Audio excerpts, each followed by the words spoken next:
Welcome to our next installment of the Workshop in Cultural Affairs. Happy to have everyone. I'm really excited for today's presentation. We have Brent Lutes from the U.S. Copyright Office, who's the chief economist there, and he's going to be presenting today on the economics of copyright policy. Super excited. We were put in touch with Brent through Sunil Iyengar at the National Endowment for the Arts and said, you have to talk to this guy. It's so exciting to have an economist in the Copyright Office. So we're, of course, invited him immediately when we heard about you, Brent, to present in our workshop. So I'm going to keep it short and hand it on over to you. Just like all of our other workshops, I will be moderating the chat.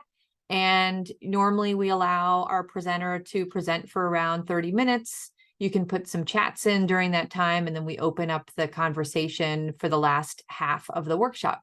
So with that, I'll hand it over to you, Brent. Thank you so much. Great. Thank you, Joanna. And I hope I can live up to that introduction. Let me go ahead and share my slides here. Just to confirm those, you can see the slides, right? Okay, yep. Great. Well, again, thank you, Joanna. I certainly appreciate the opportunity to participate in this workshop, and I have to say I've thoroughly enjoyed the sessions that I've been able to attend so far. And I absolutely appreciate the opportunity to talk a little bit about copyright policy from an economic perspective. All right, so as Joanna mentioned, I'm the chief economist of the U.S. Copyright Office, and the general mission of that role is to cultivate scientific evidence that we can base our decisions around copyright policy issues on. And there are obviously many facets to that, one of which is simply conducting economic research from within the office, and I have a small but dedicated team hard at work on that front. And then another important facet of that is sort of coordinating and encouraging external research that's really targeted at copyright policy issues. So to that end, I thought I would take the opportunity today to talk a little bit about sort of the economic foundations of copyright policy, and then to add a little bit more substance and hopefully interest to the conversation. I thought we could talk through one of the major copyright policy issues that we're wrestling with today and how we're attempting to apply this economic framework to our thinking of that issue. Now, before I get too far into this, let me first pose a question, and I'll circle back to this a little bit later. Sort of a fun question, but hopefully thought-provoking, and the relevance of it will become apparent soon. So the question is, which of these two works do you suppose generates greater social value? Right, they're both aesthetically pleasing, and they both appear to be technically well done. So you might think that the one that provides you with the most utility on an individual level is just a matter of your individual tastes and preferences. But before we decide on a definitive answer to that, or think about how it sort of aggregates up to a measure of social value, let me give you a little bit more information on the provenance of these two works. So the one on your left, I'm sure this group largely recognizes as a Monet. It's a pretty well-known one. It's actually on display down the street from my office here at the National Gallery. The one on the right, I suspect you're less familiar with. It's an original Lutes. And although I have vanishing little artistic talent when it comes to painting, I do have access to some pretty sophisticated artificial intelligence technology, which is what I use to create this image in the style of Monet. But before we attempt to answer this question, or I think more interestingly, think about why this question matters in the first place, I will give you that aforementioned primer on the economic fundamentals of copyright policy. So copyright is a market intervention. It's an intervention in the market for creative works. And to understand how it's working or why we might want that particular flavor of intervention, it's useful to understand some of the characteristics of that market. And when I say creative works, I mean something specific. I mean, well, I don't mean the vehicle for delivering those ideas. I mean the expression of an idea, right? The expression of an idea as distinct from the vehicles used to deliver those ideas. To add a little substance to that, I don't mean the physical book. I mean the story and the ideas as expressed within that book, right? It's the intangible part of the product. And that's a subtle but important distinction. And the importance of that is that those vehicles for delivery, right, those physical books or those CDs or those vinyl discs or canvases, those are typically thought of as normal goods, right? They're what we call excludable and they're rival. And the nice thing about normal goods is that market forces tend to produce pretty efficient outcomes without any sort of policy intervention. Now, the same isn't necessarily true for what we think of as creative works, right? Those expressions of ideas are usually neither excludable nor rival, right? It's really hard to exclude somebody from consuming the expression of an idea. You can have a mural on the wall and tell people not to look at it, but it's really hard to enforce that rule.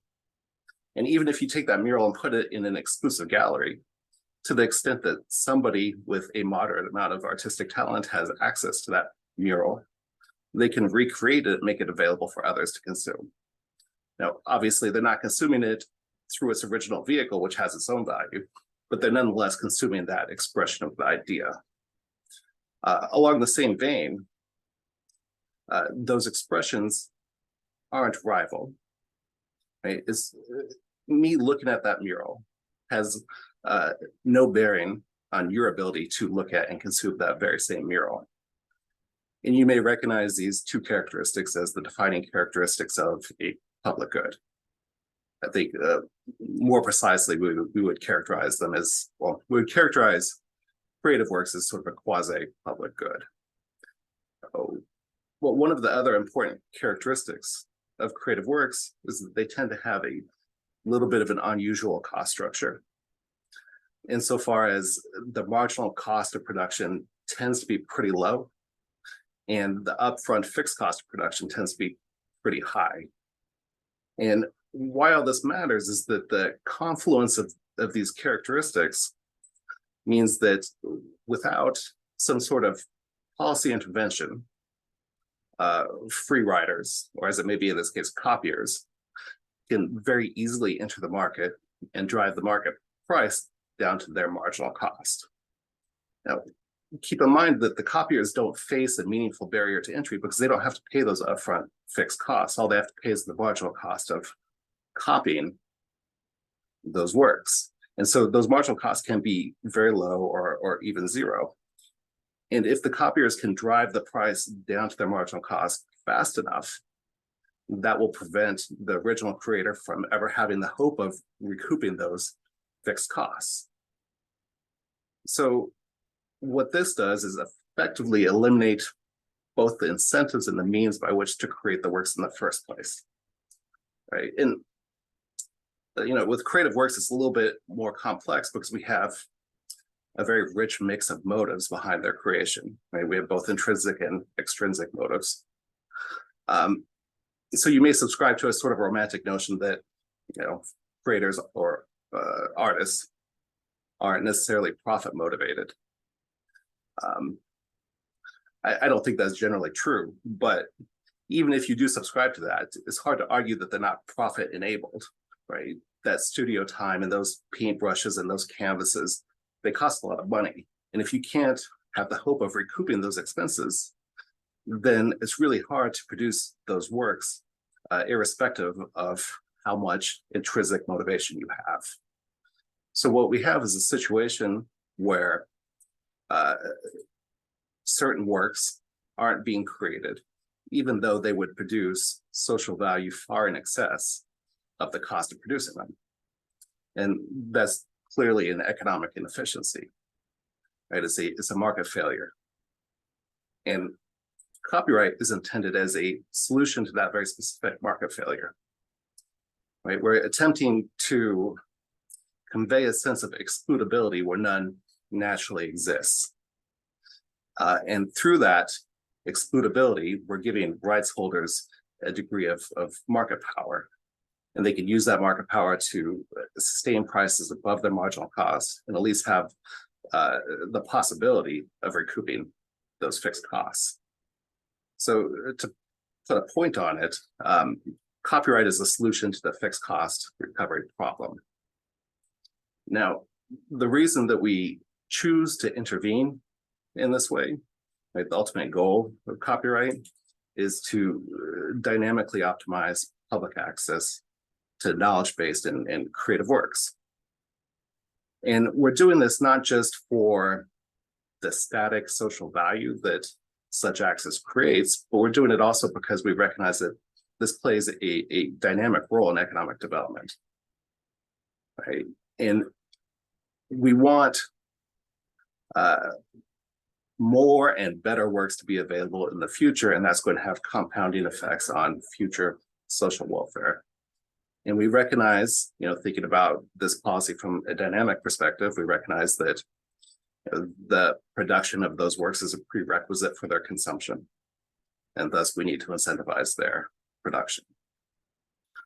But of course, the way that we go about this, the way that we try to optimize public access can be a little bit counterintuitive, because we're attempting to maximize public access by allowing rights holders to restrict access to those works, right?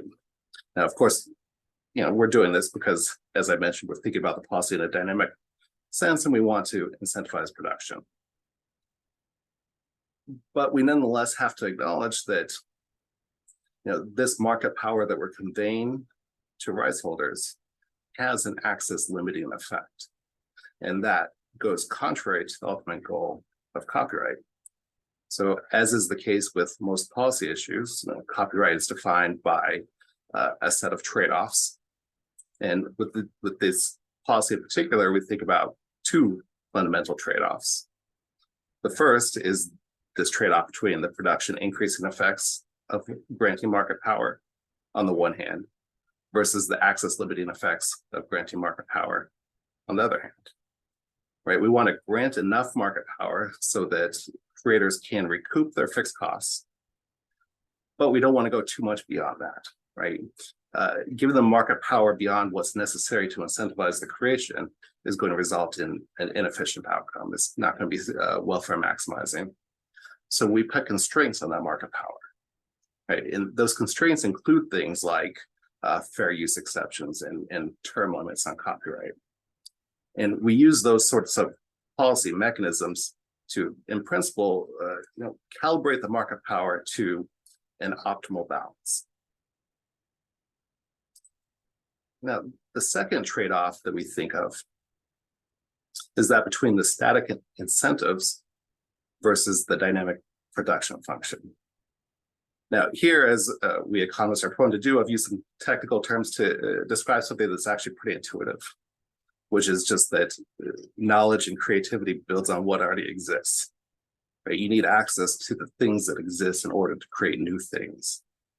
For example, when we all write scholarly articles, we access existing scholarly articles in order to do that. And if suddenly we all had to pay the list price for EBSCO, our ability to do that would change. So in a very real sense, access to existing public works directly affects the cost of producing new works. And so you can think of having really strong copyright laws, but those aren't going to necessarily optimally incentivize creation, because yes, on the one hand, they do enable the capture of more revenue through the market power that we're granting, but they also increase the cost of production. And there's a point at which that cost effect starts to dominate the revenue effect, and stronger laws become inefficient.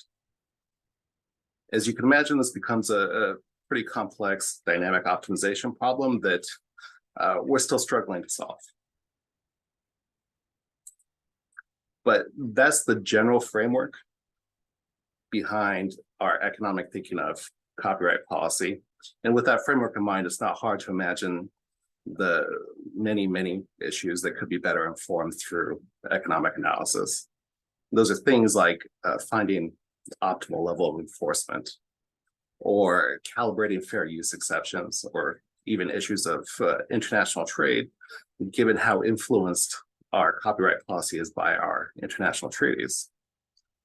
Of course, the elephant in the room here, and the policy that currently dominates, say, every waking moment of my professional life, is artificial intelligence. And so I thought we could use that as a good example of how we're currently trying to apply this framework in our thinking of the policy around that. As I'm sure many are aware, there are a large number of issues at the intersection of copyright policy and artificial intelligence. And they tend to mostly fall into two general buckets. The first of which is the copyrightability of AI-generated creations. So questions of authorship. And the second is the use of copyrighted works to train AI algorithms. So questions of access. And I'll briefly talk through our thinking on both of these, which is still taking shape. But I also invite comments and thoughts from the audience at any point. So I don't think I need to emphasize how quickly this technology has developed over the past 18 months or 2 years. It's developed to a point where it's nearly impossible, if not actually impossible, to distinguish a human-generated work from an AI-generated work. For example, it's able to create some, I think, pretty visually stunning artwork. Many of you may recognize this painting from the controversy that it raised last year when it won a fine art competition without the judges being aware that it was an AI-generated image. But beyond issues of sort of artistic novelty, we also see the technology influencing the commercial space insofar as it's able to produce commercially viable, if simplistic, literary works. It's even able to custom produce music in a way that more or less obviates the need for a composer in many instances. But despite all this creative activity, those works are generally not copyrightable, right? The current law in the US is that human authorship is required for something to be copyrightable. And purely AI-generated works aren't thought to raise to that level of human authorship. Now, I've used some loaded terms there. Purely AI-generated is maybe a fiction, but I think it's obvious that AI can often just be used as a tool to enhance human creative output. Nonetheless, there are also circumstances in which it can supplant human creative input, which is likely the case with my Monet-like painting, right? This is almost certainly not copyrightable because all I did to create this was put in a seed image, type in 3 text-based prompts, and wait about 6 seconds. And you can argue that there's a degree of human labor involved in that, a small degree. But I wouldn't characterize that labor as creative input. And we can argue about what constitutes creative input all day. But at the end of the day, that work is copyrightable under current laws. I think it's our job as social scientists to really step back and evaluate the degree to which those laws or some alternatives to them actually serve the ultimate goal of copyright. And again, that ultimate goal is to encourage scientific and cultural innovation. But before we can even start to think about these high-level questions of optimal policy, we need to develop just some fundamental understandings around these works and their relation to human-generated works. And this is sort of where the frontier of research is right now. This is where I think we need a lot of help trying to figure these things out. And the first fundamental understanding that we need to develop is around the social value of AI-generated works versus the social value of human-generated works. And this, of course, harkens back to that first question I asked. Which of these two works generates greater social value? And if it's not obvious why this question matters, I'll tell you it matters because if we're going to have divergent policy towards these two types of works, which, as a matter of fact, we already do, we need to understand the relative social value of them in order to come up with some optimal balance. To answer this specific question, in this specific context, obviously Monet's painting creates more social value, right? And not just from a subjective perspective, in which this is a masterful and acclaimed work, right? But from objective perspective, if you think about how my work was created, the AI that generated this work was trained on images of Monet's work, including, and most especially this one. This was the seed image that I weighted very heavily on to make this. So in a real sense, the existence of my painting and the value inherent in it is sort of preconditioned on the existence of Monet's painting. So you could argue, and I think convincingly, that the value of my painting is necessarily subordinate to the value of Monet's painting. But of course, that doesn't mean that my painting has no social value, right? All else equal, it likely contributes something. The problem with that statement, however, is that all else is very rarely equal. There are almost always countervailing effects, and it's often hard to understand the full extent of what those countervailing effects may be. But one particular pertinent countervailing effect in this space may be the effect on humans, on human creators and human-generated works. And that brings us to the second fundamental understanding that we need to develop, which is around the effect of AI-generated works on human creators and human-generated works. I don't think it's too speculative to assume that this technology will put some creators out of work.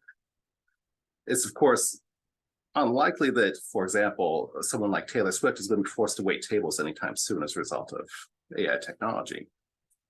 But those sorts of high-profile creators are only really a very small portion of the creative ecosystem.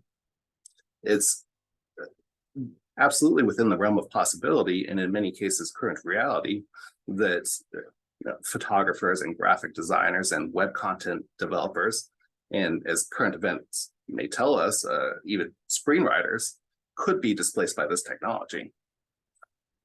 And I know our first instinct as economists tends to be, so what? It's sort of your typical creative destruction, which, has some negative short-term effects, but tends to be long-term beneficial to society.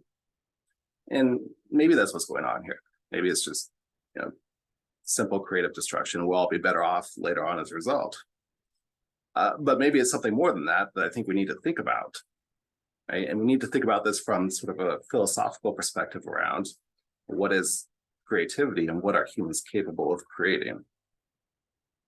Because if you think about what the AI is doing, it's essentially recomposing pieces of things that already exist, right?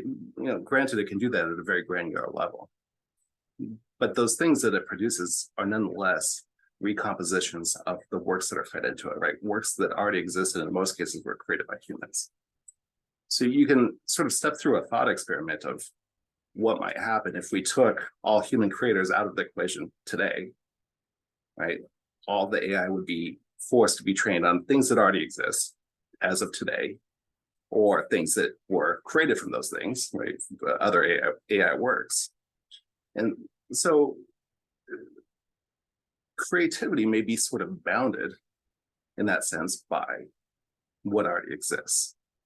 Now, it's possible those same bounds exist with human creators, depending on how we think about human creativity, because in a large sense, humans create in the same way. We put together pieces of things that already exist. But to the extent that we think that human artists are able to really extend outside of those bounds and create things that are truly new, that are not just recompositions of what already exists, then taking them out of the system may have consequential effects on our path of cultural and scientific innovation.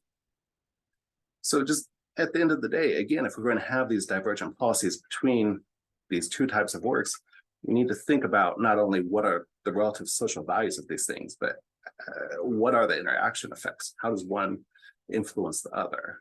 And what are the long run social effects of all of those things?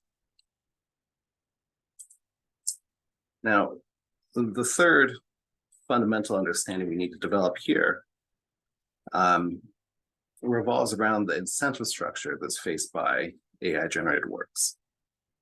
And this speaks to the question of, to the extent that we think that these works are socially valuable and we want to incentivize their creation, do we in fact need copyright in order to do that? Right? And it's useful here to think back to the economic justification for copyright. Right? We have works that have these strange characteristics of being non-excludable, non-rival, and having very high fixed costs, such that those fixed costs may not be recoverable without a market intervention. So at least part of that rationale holds true for AI-generated works. Right? Those works are no more or less excludable than human-generated works, and they're no more or less rival than human-generated works. But where the rationale might start to diverge is in the cost structure. Right? There's free generative AI technology available, and even the high-end technology isn't that expensive. And I absolutely don't want to detract from the incredibly interesting and innovative things that some artists are doing with these platforms right now. But at the end of the day, it's possible that the cost structure that they face is just fundamentally different than the cost structure of human creators. And if that's the case, we need to ask ourselves, do we still have this fixed cost recovery problem that we need to solve? And if not, then we also need to recognize that there's a social cost to copyright insofar as it restricts access. And we only want to incur that cost if it's necessary for some socially beneficial outcome. At the end of the day, I think this is an empirical question. We need to understand what are the relative cost structures of these two types of creation in order to understand if copyright is really needed here. Now, the second general bucket of issues, as I mentioned, revolves around access. And I think this is a particularly consequential issue. I think, as we all know, all generative AI algorithms are trained on existing works. That's just how they operate. There's no getting around that. You need to feed things into these algorithms to get something out. And very often the works that the algorithms are ingesting are, for example, in the public domain. That's likely the case with the Monet-like painting that I showed you earlier. The original Monets that was trained on are or have copyrights that have long since expired. But that's not always the case, right? Take, for example, my latest creation, and I think this is the one audience of those I've showed this to that might actually appreciate it. But this is a little bit tongue-in-cheek. Nonetheless, there's a serious note to this, right? And this, by the way, is a painting of Keynes in the style of Andy Warhol's series of paintings of prints, if that wasn't obvious. But looking at this, it's really, really hard to imagine that the AI that created it could have done so without scanning many, many images of Andy Warhol's art, which is still under copyright term. Of course, it's possible that the developers of the algorithm I used for this have licenses for all the works that they're ingesting. And I say it's may because there's a lot of, there's a lack of transparency around a lot of this stuff right now. But I'll note that some of these developers claim to train their algorithms on up to 1 trillion data points. And if you have that many works with diffuse ownership, it doesn't seem within the realm of possibility that you could obtain licenses to all of that. And even if it was logistically possible, the transactions cost of doing that would be prohibitively high. So I don't think it's too speculative to assume that in many instances, works that are created or that are protected by copyright are being accessed without permission and thus appropriating value from human-generated works. If you notice, I was careful not to use the word infringement there. Right? There are open and untested legal questions around whether this sort of access is allowed under certain fair use exceptions. But irrespective of whether the law currently allows this access or not, I think it's our job and our obligation as social scientists to determine whether it should, right? To think about what is the right level of access. Because we have a situation where the human creators are unwittingly and usually without compensation contributing to the production of competing works, right? They're contributing to something that can undercut their business without being compensated for that. And that seems to be a dynamically unstable model. But the other side of that coin is that this technology is creating tremendous value and it can't exist without access. So our question then becomes, how do we actually balance that tremendous social value that's being created by the technology with the incentives of the human creators that I think that we could generally agree we want to some extent keep in the system? And I will leave you with that question to ponder and conclude there. Thank you, Brent. That was just so clear and fascinating. I want to encourage everybody to either ask their questions in the chat or raise their hands. I'll start with a first question. I'm wondering how much the Copyright Office is leaning on existing copyright for reproduction of work and like appropriation of work. So I know obviously there's a long history of in music understanding copyright for music appropriation. I'm wondering on like how much you're leaning on existing policy in those areas to try to figure out copyright for AI generated work.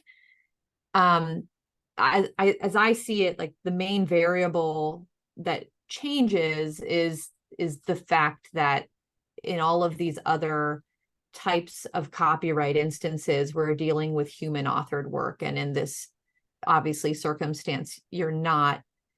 But I think it's a two-part question. So how much are you leaning on? And then if you sort of think about that being the main variable that's changing the human authorship component, what are the implications for where copyright on AI generated work is going? So if you lean more towards AI generated work being closer to human authorship, or if you lean more towards AI generated work being less close to human authorship, what are the overall implications for what we can expect out of copyright for AI generated work?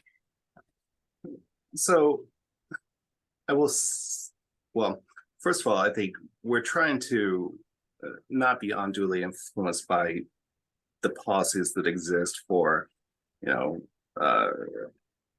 human works or other things. We have currently a notice of inquiry that just closed last week, trying to gather public comments on. What are the merits of different policy objectives? I will say what we have now, which I mean, the Copyright Office doesn't determine copyright law. It's determined by statute and interpreted by courts. And so what we have now with the necessity for human authorship and the inability of AI generated works to raise to that level is the result of court cases. And I will say that the cases that really brought us to this idea of needing human authorship were based on attempts to attribute authorship to non-human animals. They had nothing to do with artificial intelligence and were put into place well before AI was on the horizon. So we need a set of laws, and this is what the default is. And this is what case law tells us we need to do. I don't want to characterize, what currently exists as the result of a careful policy analysis in the specific context of AI. It's not. So I'm not sure if I answered your first question, but I don't think that we're necessarily leaning one way or the other. We want, at this point, to understand sort of how different treatments of copyrightability of questions of authorship ultimately affect this path of scientific and cultural innovation, which is, it's hard to set policy without understanding how those things are going to affect your ultimate policy objectives. Nonetheless, we also have default laws that we rest on now. Yeah, thank you. Neil, I see your hand up.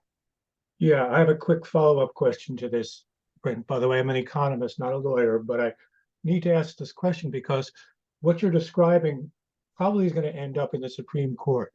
And we now have a Supreme Court who really believes in originalism of the US Constitution. The power of copyright in the Constitution is Article 1, Section 8, Clause 8. You probably are familiar with that, but others may not be. It says to promote the progress of science and useful arts by securing the for limited times to authors and inventors the exclusive right to their respective writings and discoveries. It doesn't say anything about humans. It doesn't say anything about humans at all. So is it possible that this Supreme Court, in their originalism perspective on how to interpret the laws as we've seen over the last couple of years, doesn't buy into this idea of humans create authorship, just authorship? Yeah, I mean, I'm also not a lawyer, and can't offer anything but a layperson's interest in that question. I don't think I can answer it. I mean, I'll say that concept of human authorship came around later through case law. You're right; it wasn't specifically mentioned in the constitutional clause. But I don't know. It'll be interesting to find out. And I mean, my personal perspective is I think the court should rest on sort of my biased opinion, the economic principles behind the policy. I mean, does treating AI authorship in the same way as human authorship serve those goals of innovation? I mean, treating it or thinking about it as whether one interpretation of laws or another interpretation of laws causes us to call it or allow it to be copyrightable, I don't think are long run significant. Laws and policies are malleable, and we need to be thinking about what is the optimal, not necessarily what is the interpretation of what currently exists. Thanks. There's a question in the chat from Michael, and he brings up this idea of what copyright infringement would actually look like in AI work. And he brings up this comparison of, suppose he gave a program similar commands that you use to create an image of a similar bridge in a similar style, and then you took him to court, what would be the grounds? It seems intuitively different than say Ed Sheeran using a musical phrase created by someone else. So I guess let me try to understand a little bit better the question. So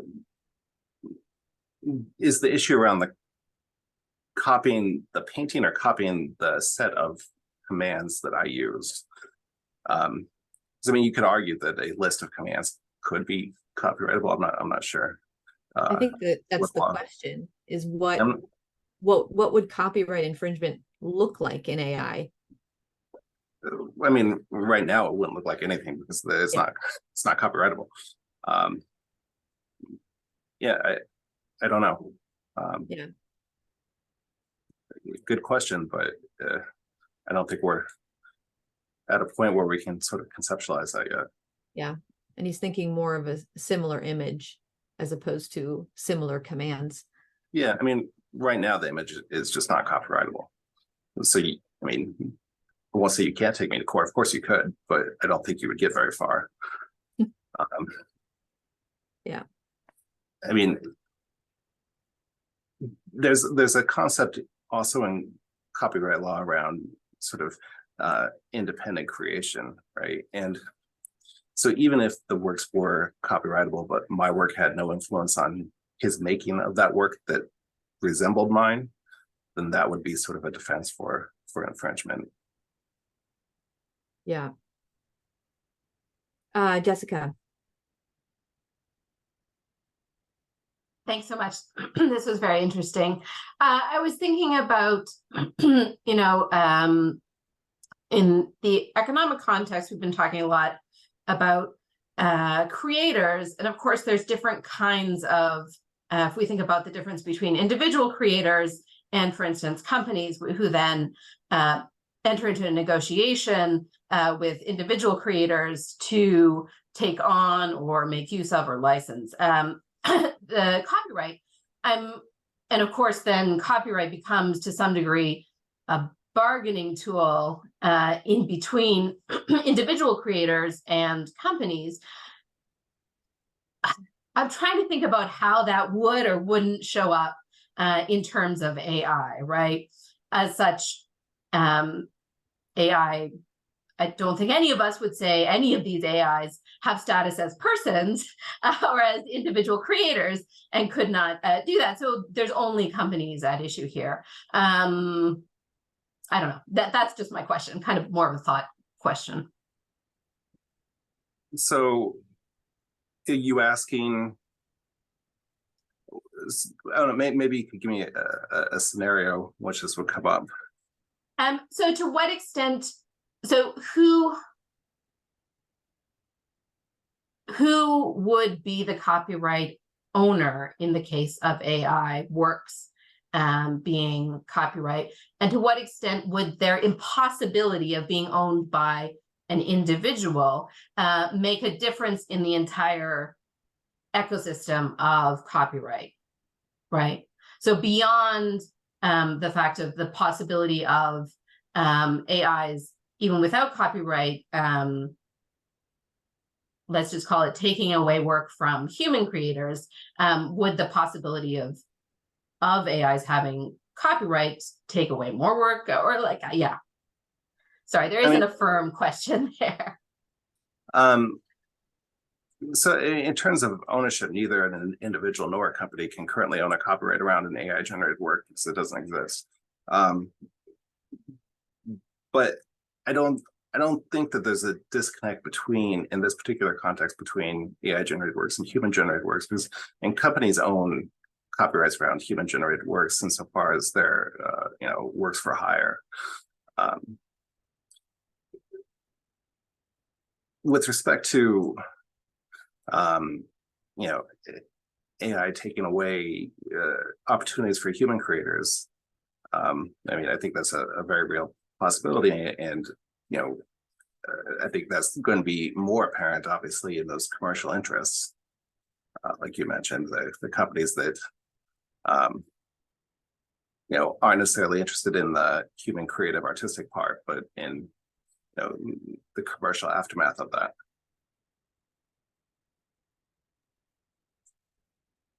So the framework that you set out in the beginning, obviously, you're an economist and the framework makes complete sense from an economic perspective, an economic modeling perspective. And, I'm an economist, so I understand that the goal for when we think about designing policy should be this goal that's targeted at the social level as opposed to the individual level. But I often wonder, and I think this is true for all policy, but really apparent with copyright policy related to AI generated work, is a big part of the conflict here that we are continuing to think about the goal as having this target of social value as opposed to the cost and benefits that individuals are of the cost of benefits of individuals for copywriting or not copywriting AI generated art. I mean, are we kind of thinking it because we're thinking through the problem based on this broad level economic framework, we are then trying to target in on the solution that is to that problem or within that framework, as opposed to maybe changing the framework altogether? So what would a change framework look like? What would be, you could think of a policy objective, and this, actually is the policy objective in certain jurisdictions, is to protect artists, right? To necessarily protect artists and their rights to control their works. And that framework would definitely constitute a different approach, right? Yes. That's a good example. Yeah. I mean, that's not what our purpose is in the US. I mean, our purpose is to cultivate innovation, right? It's a social purpose that comes through the consumption of works.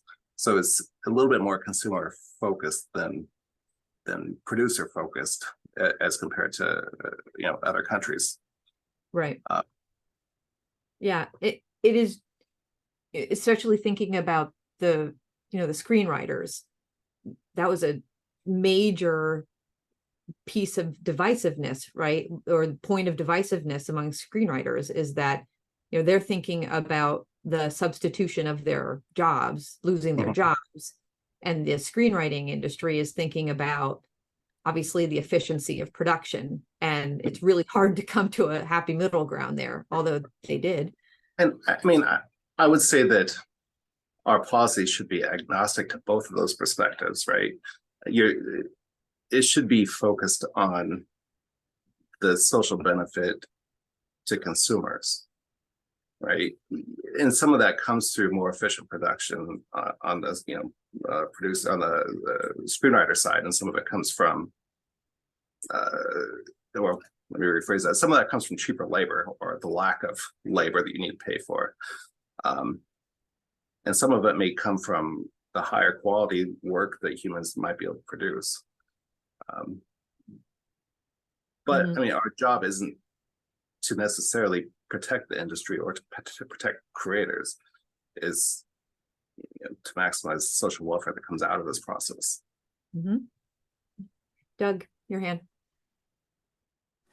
Thanks. So I wanted to ask not a legal question, but sort of the more like imagining alternative regimes, alternative copyright regimes, where you've got one that essentially excluded copyrighted works from any of the training data sets without the proper licensing.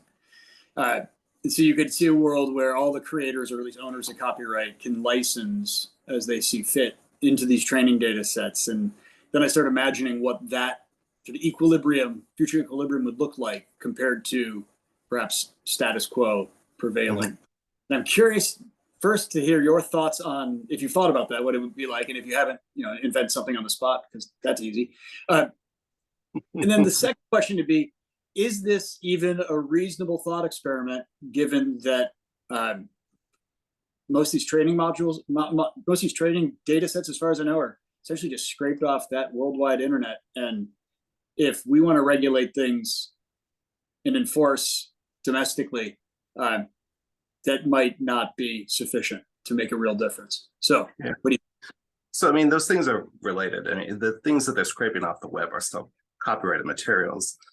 They're different than what we tend to sort of think of as a default around creative works, because they're not things that the creators think of as creative works. They're not things that the creators intend to appropriate value from through copyright.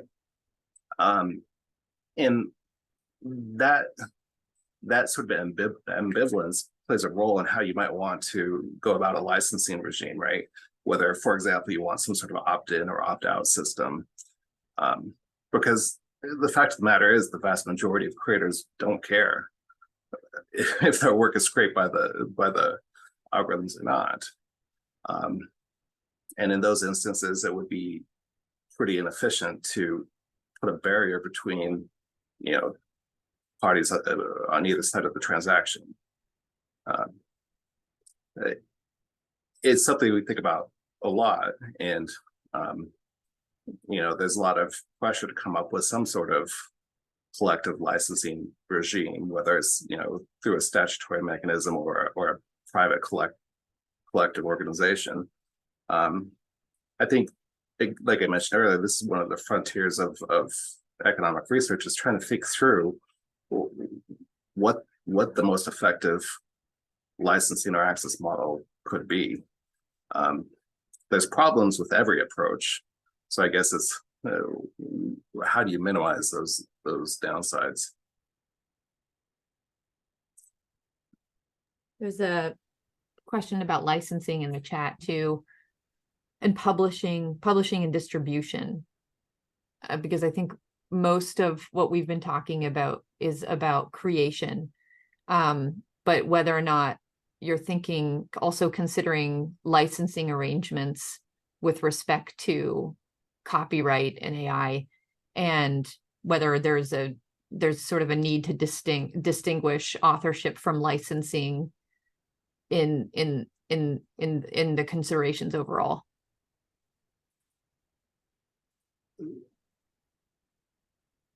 So let me just read the question. Yeah.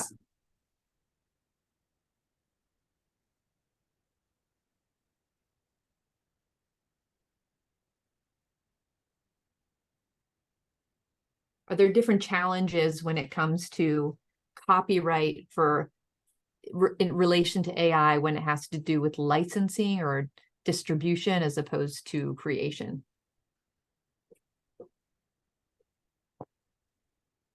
So of AI generated works. Yeah. Okay. I believe. I mean, I think that's a few steps beyond where we can think about it, because I mean, you can't license something that you don't have an exclusive right to.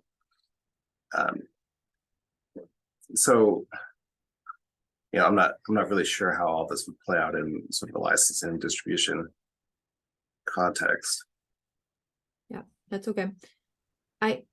If there are any other questions, please feel to pop in, because I also don't want to keep on talking here, but I also wanted to know, I know the Biden administration issued the executive order on secure and trustworthy AI, wondering how that plays into the work that the Copyright Office is doing, if at all. I mean, it's something we're absolutely aware of and are starting to read carefully. I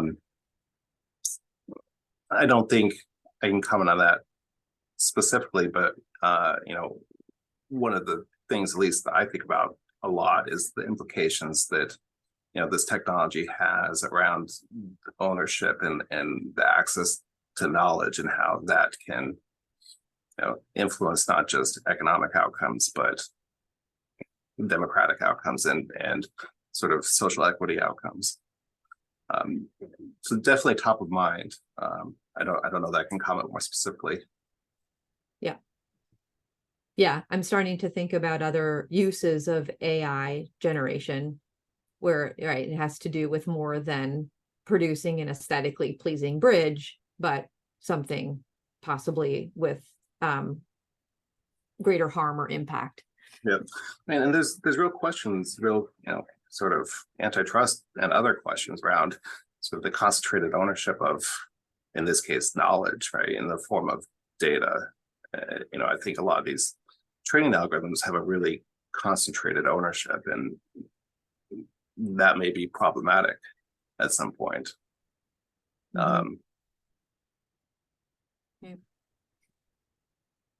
Any final questions for Brent? Great. Well, thank you, Brent. This was really, truly informative and nice to get a glimpse inside of what's going on in your office. Yeah, great. Yeah. Thank you. I certainly appreciate the opportunity. Yeah. Well, thank you everybody for attending as well. We have our next workshop, which is about labor organizing in the media and cultural industries, from a couple of fellow Canadians on November 15th. So I hope you'll join us. All right. Have a great day, and we'll see you all soon.